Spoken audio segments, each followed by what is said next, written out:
Hello students, welcome to my channel. और आज हम आपको केमिकल इक्वेशन को बैलेंस करने की अलजेब्रिक मेथड सिखाने जा रहे हैं।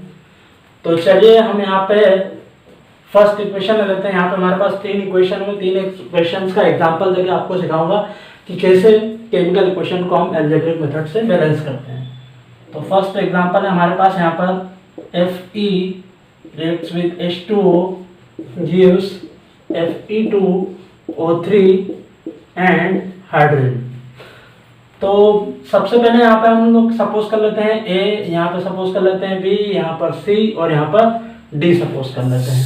अब यहाँ पर हमने देख रहे हैं कि यहाँ पर हमारे पास में आयरन है फर्स्ट एलिमेंट।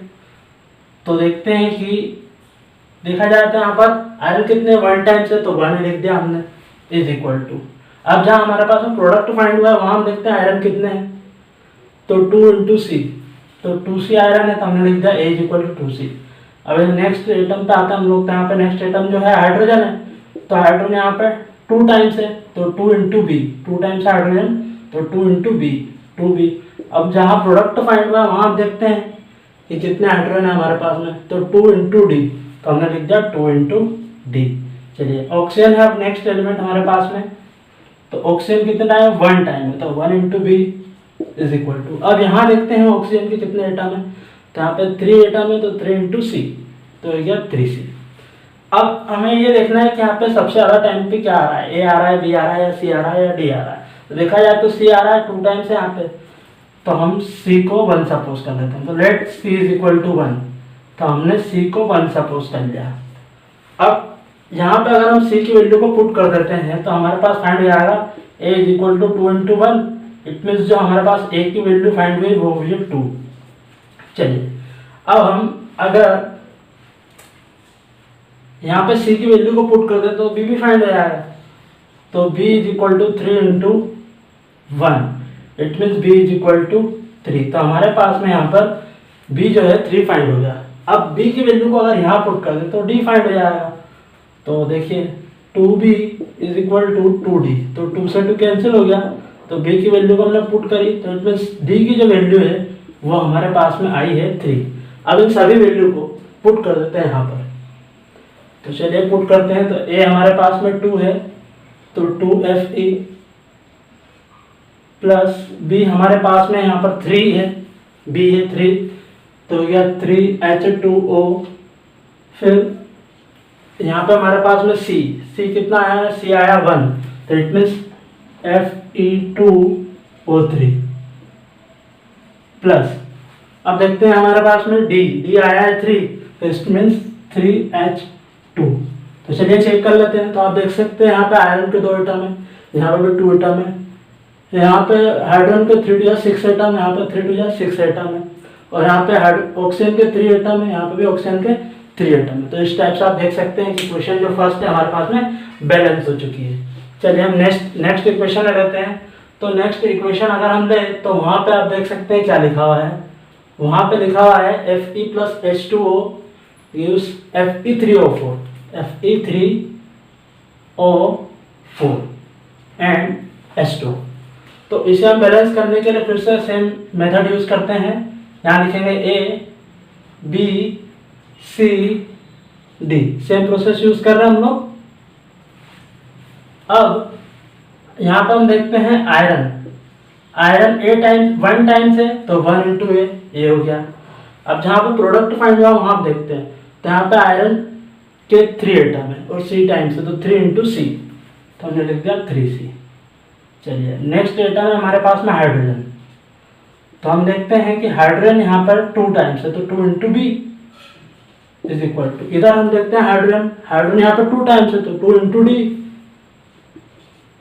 चलिए अब यहाँ पे ऑक्सीजन देखते हैं हम लोग, तो ऑक्सीजन यहाँ पर 1 टाइम है, it means B is equal to, यहाँ जाते हैं हम लोग, ऑक्सीजन यहाँ पे 4 टाइम्स है, तो 4 इंटू सी, तो 4C।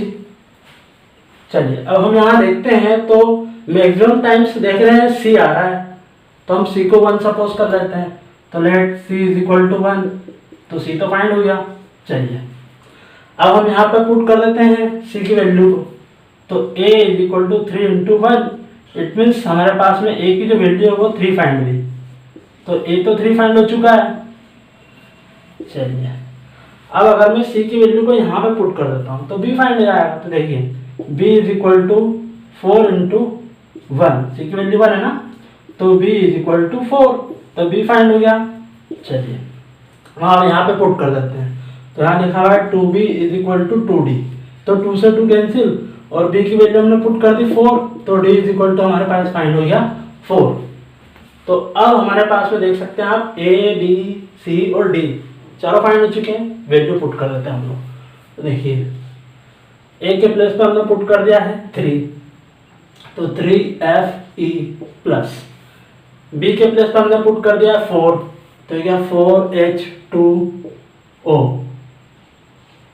गिव्स, c के प्लेस पे हमने पुट कर दिया है 1, तो इट मींस fe3o4 प्लस, और यहाँ पे H2 जो है उसके आगे D लिखा है, D की वैल्यू 4 है, तो हमने 4 पुट कर दिया, तो 4H2। चलिए बैलेंस करके देखते हैं, चलिए देखते हैं बैलेंस हुआ या नहीं। तो 3 एटम यहाँ पे आयरन के हैं, यहाँ पे भी 3 एटम आयरन के हैं, 4 टू जा 8 एटम हाइड्रोजन के, यहाँ पे भी 4 टू जा 8 एटम हाइड्रोजन के हैं, ठीक है। यहाँ पे 4 एटम ऑक्सीजन के हैं, यहाँ पे 4 एटम ऑक्सीजन के, इट मींस ये जो इक्वेशन है ये बैलेंस हो चुकी है। अब हम आपको थर्ड एग्जांपल लेके बताते हैं जिससे आपको और ज्यादा क्लियर हो जाएगा। तो थर्ड एग्जांपल है हमारे पास यहाँ पर C2H2 प्लस O2, यहाँ पे है CO2 और यहाँ पे है H2। तो चलिए यहाँ पर हम सपोज कर लेते हैं A, यहाँ पे B, यहाँ पर C और यहाँ पे D। तो यहाँ पर हम देखते हैं कि आपके पास में कार्बन 2 टाइम्स है, तो 2 into A is equal to, जहाँ प्रोडक्ट फाइंड हुआ वहाँ चेक करते हैं, तो यहाँ पे 1 टाइम है कार्बन, इट मीन्स C। अब हम यहाँ पर हाइड्रोजन को चेक करते हैं, तो देखिए हाइड्रोजन 2 टाइम्स है, तो 2 into A is equal to, अब यहाँ हाइड्रोजन चेक करते हैं तो 2 इंटू D, तो हमारे पास में 2D। अब यहाँ पे हम ऑक्सीजन को चेक करते हैं, ऑक्सीजन 2 टाइम्स है, तो 2 इंटू B, तो 2B लिख दिया हमने इज इक्वल टू, यहाँ चेक करते हैं तो ऑक्सीजन यहाँ पे 2 टाइम्स है, तो 2 इंटू C, तो हमने लिख दिया 2C प्लस, यहाँ पर भी ऑक्सीजन है, तो देख सकते हैं आप ऑक्सीजन 1 टाइम है, तो 1 इंटू D, तो हमने लिख दिया D। अब हमें ये चेक करना है कि यहाँ हमारे पास में सबसे ज़्यादा टाइम से क्या आ रहा है, A आ रहा है, B आ रहा है, C आ रहा है या D आ रहा है। तो हम चेक करते हैं तो देख रहे हैं D यहाँ पर 2 टाइम्स आ रहा है, C भी यहाँ पर 2 टाइम्स आ रहा है, तो हम एक काम कर लेते हैं, C को ही सपोज कर लेते हैं। तो let C is equal to 1, तो अगर हमने C को 1 सपोज किया तो यहाँ पर A की वैल्यू फाइंड हो जाएगी, तो आप लिख सकते हैं कि 2A is equal to C की वैल्यू 1 हो गई, तो यहाँ पर 2 मल्टीप्लाई में तो ट्रांसफर होकर डिवाइड में, इट मीन्स A की वैल्यू हमारे पास फाइंड हो चुकी है 1/2।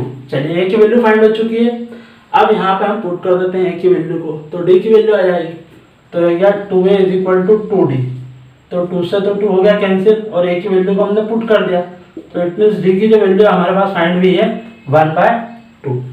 अब हमें C की वैल्यू A की वैल्यू आ चुकी है, D की वैल्यू आ चुकी है और C की वैल्यू आ चुकी है। अब हम B की वैल्यू फाइंड कर लेते हैं, तो यहाँ लिखा है 2B as it is equal to 2 into C की वैल्यू हमारे पास 1 थी, तो हमने 1 पुट कर दी, प्लस D की वैल्यू हमारे पास 1/2 आई है, तो हमने 1/2 पुट कर दिया, तो 2B एज इट इज 2 1 जा 2 प्लस 1/2। चलिए सॉल्व करते हैं, तो 2B एज इट इज 2 जा 4, 4 प्लस 1 5, 5/2, और ये 2 यहाँ पे मल्टीप्लाई में तो ट्रांसफर होकर डिवाइड में, तो B इज इक्वल टू 5/4, तो हमारे पास में B की वैल्यू जो है वो 5/4 फाइंड हो चुकी है।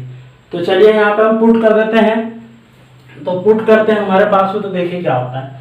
A की वैल्यू हमारे पास 1/2 है, तो हमने 1/2 पुट कर दिया, 1/2 C2H2 प्लस B की वैल्यू हमने पुट करी है, तो B की वैल्यू 5/4 आई है, तो हमने 5/4 पुट कर दिया O2।